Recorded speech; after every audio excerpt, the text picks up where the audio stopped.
Hi, welcome. Enjoy the content, subscribe, and turn on notifications. Ethan Collins and Olivia lived in Portland, Oregon, and were celebrating their third wedding anniversary. To mark the occasion, they wanted to do something completely out of the ordinary. After talking it over and doing some research, they decided to fulfill an old dream, visiting Thailand. The trip would be more than just a celebration, it would also be a chance to share special moments with people they cared about. They invited a few close friends and two of their wedding ushers, including Daniel Watanabe, Ethan's longtime friend and a charismatic guy who, with his easygoing personality, often became the center of attention in any group.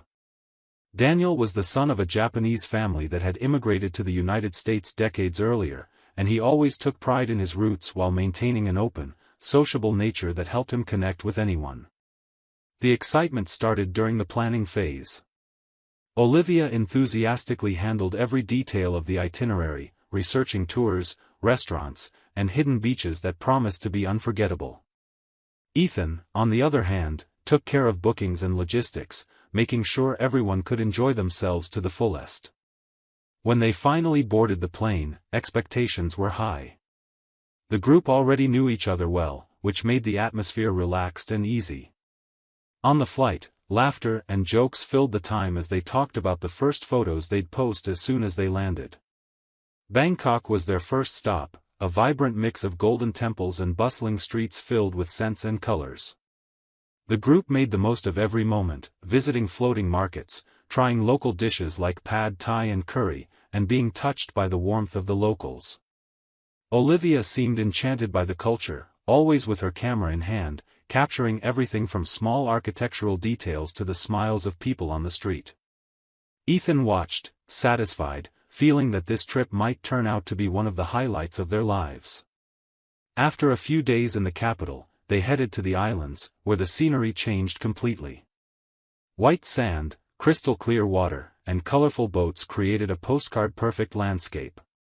The group spent their days alternating between swimming, kayaking, and lying on the beach, letting time pass slowly. Beachside dinners became routine, always with tables full of fresh seafood and background music that completed the mood. Daniel, with his outgoing personality, easily made friends with the locals, bringing out laughter and unusual stories that the group would later remember with nostalgia. The nights were just as bright. Between street bars, cultural performances, and small impromptu beach parties, the group stayed close, enjoying every second. There was something almost magical about being so far from home, surrounded by loved ones with no immediate worries. Ethan, usually more reserved, let himself get into the spirit, dancing in spontaneous circles and trying exotic drinks he'd rarely find back in the US. Olivia, glowing, seemed even lighter and more spontaneous, enjoying the freedom these vacation days offered. It was in this atmosphere of joy and relaxation that, late one afternoon, they began planning a special night out. The idea was to go to a famous party on one of the nearby beaches, known for its immersive music and contagious energy that lasted until sunrise. Everyone quickly agreed. As the sun set, painting the sky in golden hues, the group got ready, swapping beachwear for lighter, more comfortable clothes for the evening. On the way, they laughed and talked about the days they'd already had, certain that this trip still held unforgettable moments ahead. When they arrived, music was already echoing in the distance, blending strong beats with the sound of the ocean. The atmosphere buzzed with energy, and the promise of a night to remember was about to come true. The party started early and stretched on as if the night had no end. The group claimed a spot near the beach, colorful lights reflecting on the water, music pulsing in everyone's chest. Waiters passed by with full trays, cold drinks changed hands non-stop, and every toast came with laughter that sounded louder than it really was. Olivia danced with her friends, moving lightly, while Ethan moved between the makeshift dance floor and the bar, curious to try local drinks the bartender proudly offered. Daniel came and went like someone who knew the place well, greeting the DJ, arranging tables, pulling the group into photos he volunteered to take. There was no tension, just the good feeling of a trip with friends, far from deadlines and responsibilities, as if time had been tucked away in a drawer. The tide rose slowly, the warm breeze carried the scent of salt and spices, and every laugh created the illusion that the night wouldn't end anytime soon. As the hours passed, Ethan started losing track of his body. He drank more than he was used to, first out of curiosity, then excitement, and finally out of habit. The music grew louder, the world spun a little, and he began leaning on the back of chairs every time he returned from the bar. Olivia noticed he was drinking too much, but the general joy softened any concern. Daniel alternated water between drinks while encouraging the group to keep going, saying everyone would want to remember this night, smiling, and turning the comment into another toast. Ethan raised his glass unsteadily, laughed, nearly tripped, and laughed again. His face flushed, his eyes half closed, his voice a notch louder than normal. When the band switched to a slower set, he leaned against Olivia, said everything was perfect, and had to close his eyes for a moment so the floor wouldn't feel like it was swaying.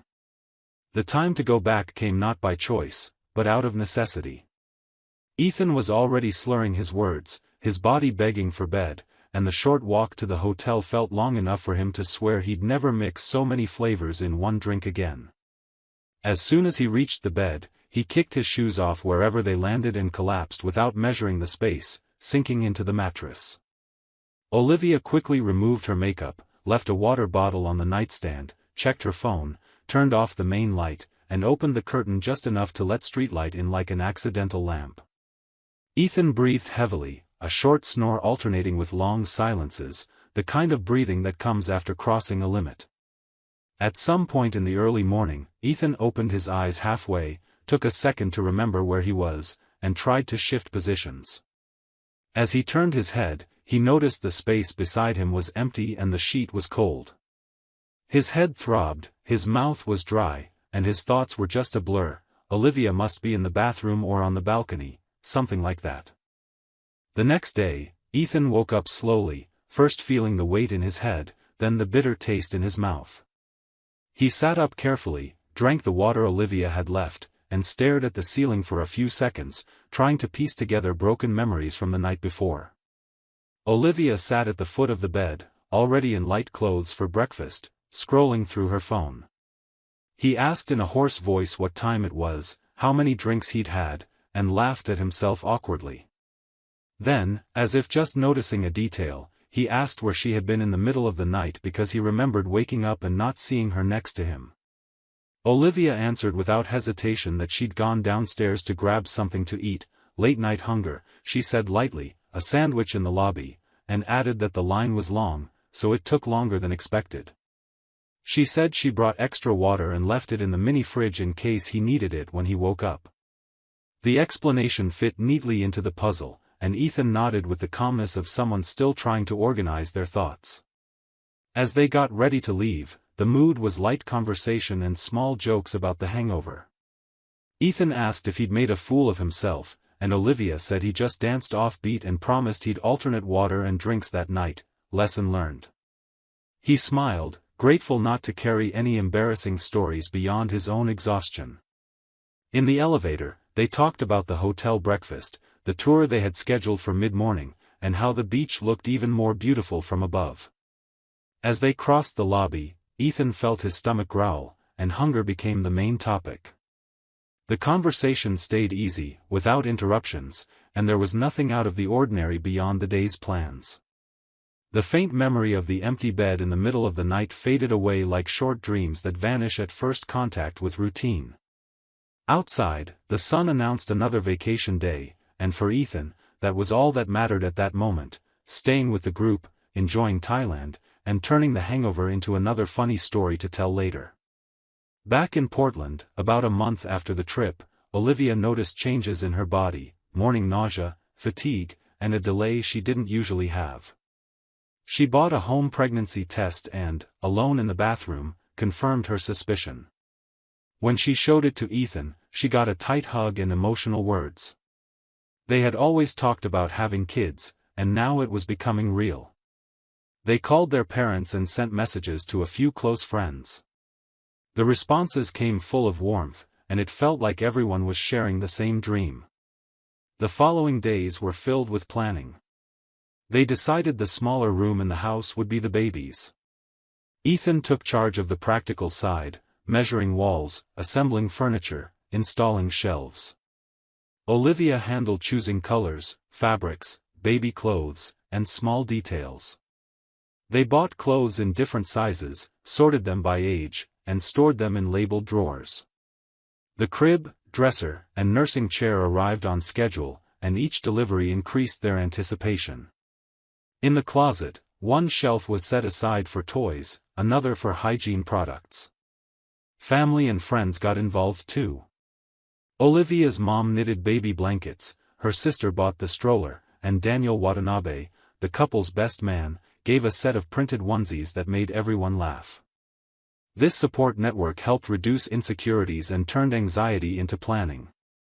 Ethan made a spreadsheet to track expenses and organize future purchases, while Olivia noted down appointment and test dates, keeping everything under control. As the pregnancy progressed, they took quick classes for first-time parents, discussed routines, and Ethan adjusted his work schedule to be present in the baby's first days. The hospital bag was packed with clothes, hygiene items, and documents. The car seat was already installed and tested. In the final days, they talked about childbirth and what the first night at home with the baby would be like. There was nervousness, but also confidence that they were ready for what was coming. When the contractions started, they headed to the hospital with everything prepared. Ethan stayed by Olivia's side through every step, offering support. After hours of waiting, the baby was born healthy. They called Ethan over, and he stood in silence, absorbing the moment.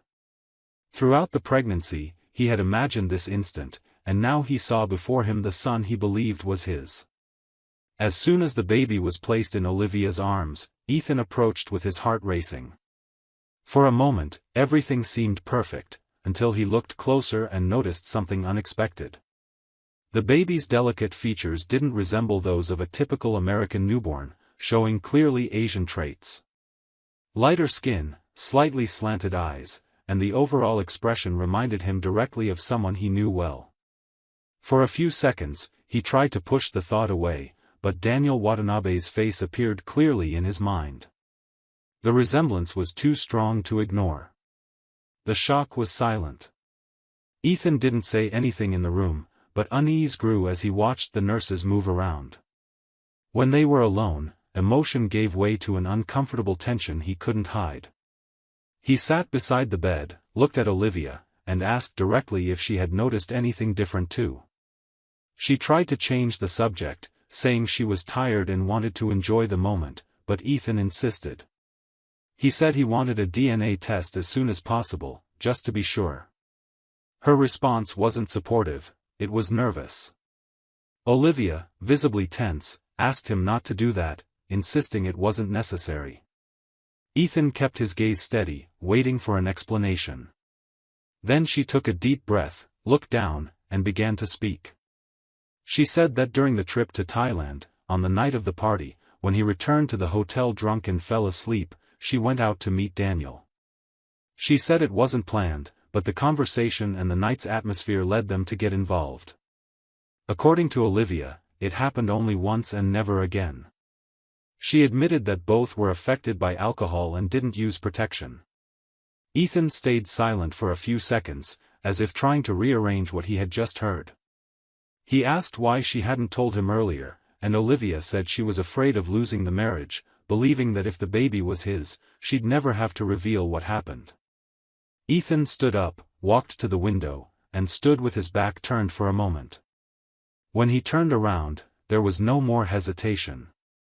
He said he couldn't stay with her after a betrayal with someone so close, especially a friend who had been part of important moments in their lives.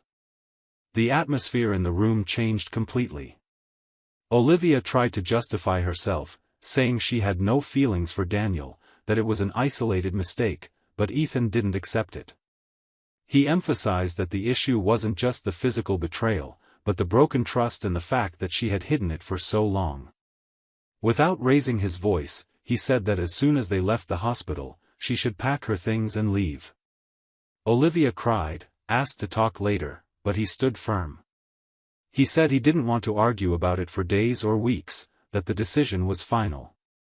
The following hours were cold between them. Ethan signed all the necessary paperwork but immediately requested a DNA test, which, if it proved the baby wasn't his, would lead him to legally revoke paternity. But after learning about the betrayal, he no longer wanted to stay in the relationship regardless of the test result. He informed the family that mother and baby were doing well, without going into details. Deep down, the disappointment weighed heavier than any joy the day could have brought. For him, the image of Daniel holding a drink at the party, laughing among the group, now carried a completely different meaning.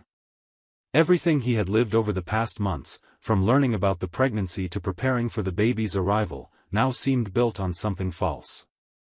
When they left the hospital, Ethan drove in silence. Olivia held the baby and looked out the window, as if she no longer had the courage to face her husband. When they got home, he helped place the newborn in the crib, then said he was going out to give her space to pack her things. Olivia tried to insist on another conversation, but he made it clear there was no chance of changing his mind. For Ethan, from that moment on, everything was different. Olivia left the house she shared with Ethan quickly, as if each second there added more weight to her shoulders. She carried only a few suitcases, a pack of diapers, and the baby held tightly against her chest, shielding him from the cold morning wind. The quiet street contrasted with the storm echoing in her mind. Before leaving, she had called Daniel with trembling hands, knowing this conversation would change everything. "Daniel," she began, hesitant, her voice breaking. "The baby, he was born with Asian features. We did a DNA test. Ethan isn't the father." On the other end, heavy silence. She could almost hear Daniel's heart racing. "What do you mean?" he whispered, stunned. "Are you saying, the baby is mine?" "The dates match, Daniel." That night in Thailand, her voice cracked. Shock turned into a mix of fear and confusion. "What did Ethan say?" He pressed, almost breathless. "That he never wants to see me again. And if I show up," she swallowed hard, "he said he'll resort to violence." On the other end, Daniel felt his blood boil. "He kicked you out of the house with a newborn in your arms? That's inhumane. He has no soul. I'm calling him right now." "No," Olivia interrupted firmly. "You don't need to. I'm going to my mom's. It's the best thing I can do right now." Still, anger won out. The next day, Daniel decided to confront Ethan in person. He arrived at Olivia's former home with his chest tight and determination to get answers. Ethan opened the door with a cold, exhausted but firm look. Before Daniel could speak, Ethan raised his hand, cutting off any attempt at conversation. "Please leave, Daniel." His voice was low but tense. "I don't want to get arrested. If you stay, things will get ugly." The words echoed like a warning. Daniel felt his pulse race but took a deep breath, realizing that any reaction could end far worse than he imagined. Without another word, he turned and left, anger still burning inside. In the following days, Daniel began visiting her almost daily. He brought food, bought medicine, spent hours holding the baby, looking at him with a mix of pride and fear. One afternoon, after playing with the baby and putting him to sleep, he sat beside her on the couch. The silence between them was thick. "Olivia," he said, looking her in the eyes. "I want to take responsibility for my son.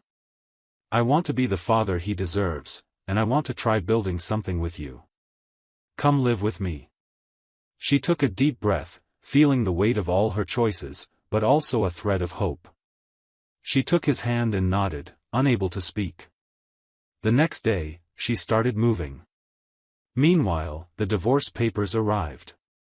A plain brown envelope, cold and impersonal, officially ending a marriage and beginning a new life, full of uncertainties, but also possibilities. At first, they both tried to build a peaceful routine, but soon realized life outside the context of a trip was very different.